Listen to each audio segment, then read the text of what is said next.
All right, guys, let's talk about the muscles you need to know for our skeletal system. Skeletal. All right, guys, let's talk about the muscles that you need to know for our muscular system lab practical. What are the human muscles that you need to know? And I want to start off with just some basic muscle naming conventions. Now, you already should have watched and done the Ed puzzle I put together using Ken Hubb's How Are Muscles Named. I think the video does a great job with that.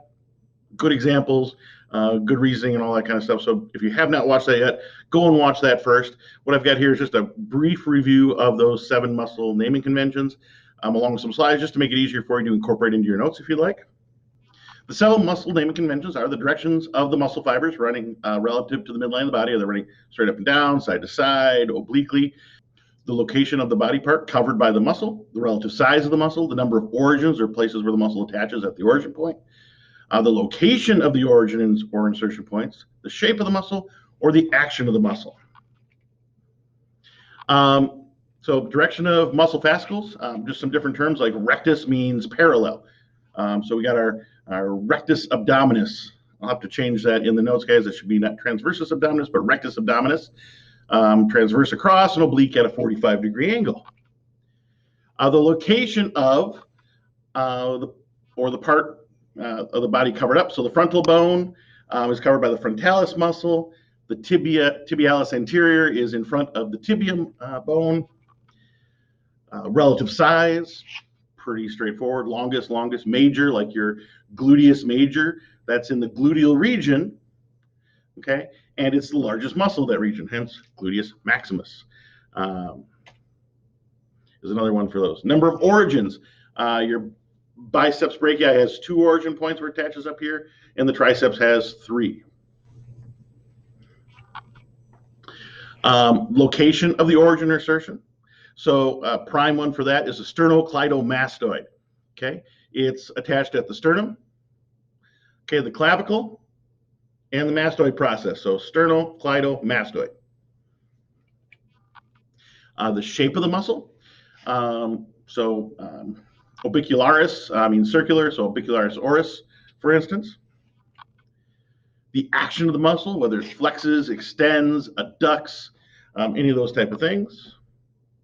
All right, so now let's take a look at human muscles to know, and these are the ones that I want you to know for the test. Obviously, there are a ton more muscles, and if you'd like to learn more, that is awesome. However, I'm going to restrict it just because we are limited on time and scope in this class. So these are the ones that I'd like you to know. So in the diaphragm, sitting right about here, between your thoracic cavity and your abdominal cavity, and this is one of the muscles that helps you breathe. Okay, when it contracts, it pulls down, increasing the size of the chest cavity, so you create a vacuum and suck in air. External obliques, right here. They're oblique because they're running in this direction, and they're on the outside of the body. So you're working your oblique muscles there. The internal obliques kind of run the other direction, but we can't see them in here because they are covered up on this particular model.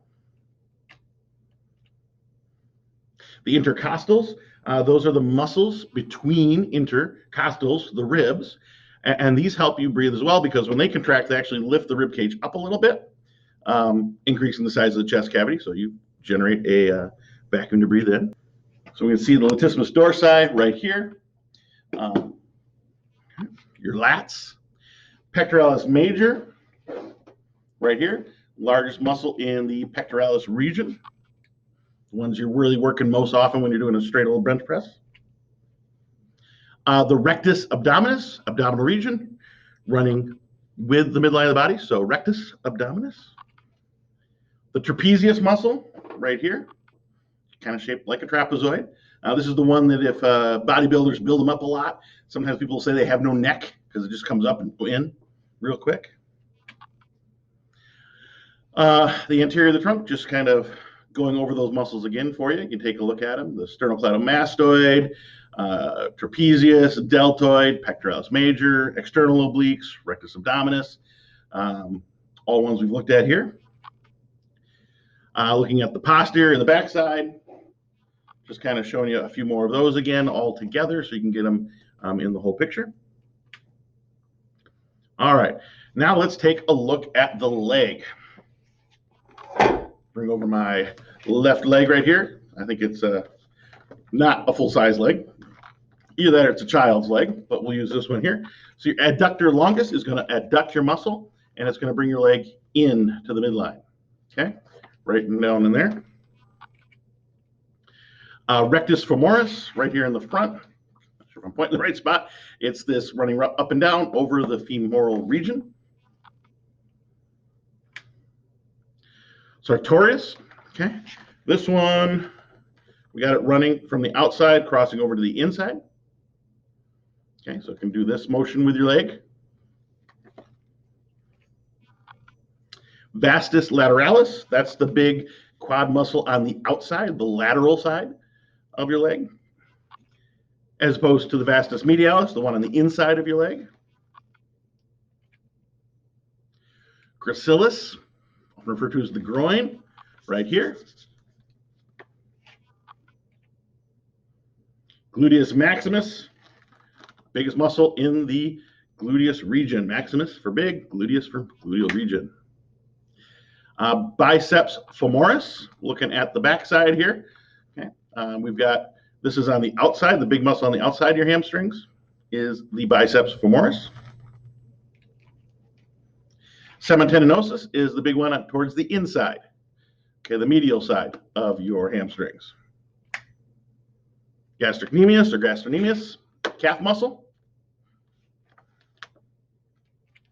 And here we can just see a kind of a full picture of the leg for you, front and back. All right, moving on to the arm. Okay, we've got a left arm, a small one here. You guys know these main ones here. We got the biceps brachii up here on top, 2 attachment points you can see on the PowerPoint right there and right there. Deltoid muscle, it's got the Greek letter delta, the triangle shape here for the deltoid, your big shoulder muscle. Your triceps brachii on the back, 3 attachment points. Right there, there, and there on the picture. All right, taking a look at the forearm. The brachioradialis is this big one here, kind of on your thumb side, brachial region on the radialis bone. Right here, it's the one that kind of sticks up on your arm. And lastly, we'll take a look at the muscles of the head.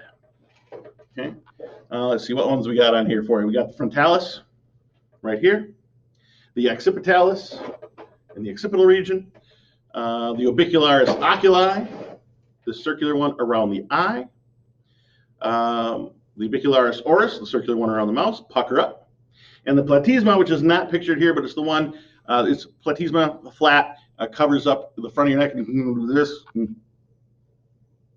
that is your platysma muscle.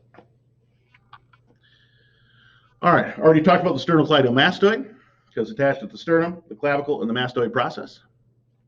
And we have an overview of all the muscles here, if you want to take a look at this in your notes, and that will do it for the muscles you need to know on the human body. I'd strongly encourage you to learn more of them, but those are the biggies. There's certainly more, but these are probably the ones, if you're going to know any, know these first, and then you can learn more as you progress in your education.